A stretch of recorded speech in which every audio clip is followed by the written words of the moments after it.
Okay, monkeys, so it is food week.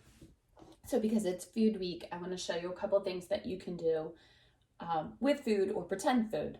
So last week I gave you all those dough recipes. So if you made some dough and you made some pizza with your dough, which I said would probably happen because they always make pizza with their dough in school. But if you did that, you could do this with dough as well. But I'm going back to my regular ordinary paper plates. You know, I love to use materials that we probably have around our house. So this is a regular paper plate, and you can see I just divided it into numbers. So number sense is a really, really important skill in early childhood, which I'm sure Mr. Barber, our math supervisor, would agree with all the way through. The stronger your number sense is as a young child, the stronger your math skills are as you go along. So having a number sense of what 1 looks like compared to what 8 looks like, or which one has more when you look at it, is an extremely important early childhood skill.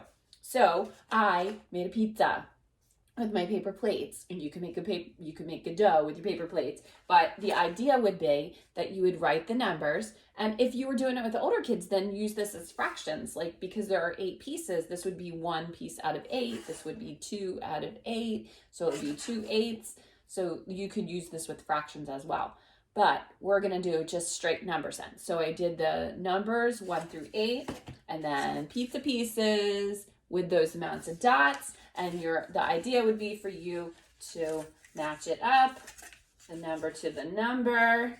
And I almost didn't do that one right in my head. And then you would fill your pizza with the proper amount of pepperoni to the number on the plate. See? Simple. But matching and being able to look and see that this amount of pepperoni is obviously more than this amount of pepperoni. And then you could do some comparisons. You could also use the pizza pieces to start doing simple addition, which we talked about before. So you would count this amount and then that amount, and then you would know that 6 plus 1 equals 7 pieces of pepperoni.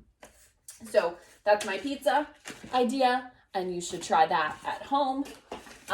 This is rice. Also, one of the most wonderful sensory things that you can play with as a young child. So in this case, I'm going to make this really hard. So the only letters I have at home are not the pretty colored letters. They're the letters for like the number board. But this is, or a letter board.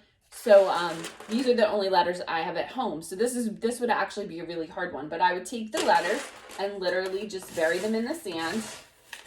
And then you use different things to pull them out. You could use tongs. You can use sifters if you wanted to. They could just play with them and then see which ones come out.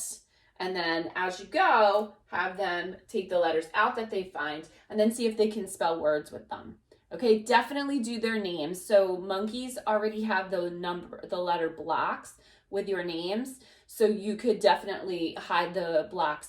The amount of rice is totally up to you. Again, I know supplies are low, but this is a minute rice box from the Acme, which is not very expensive at all. So rice is another one of those sensory things that's soothing for mindfulness as well. So see, double duty. So that's pizza and rice for your food activities for this week. Have a wonderful week, and I want to see those pictures, okay? Pictures or videos of you playing with rice, or you making a pizza, or some kind of activity. Learning, monkeys.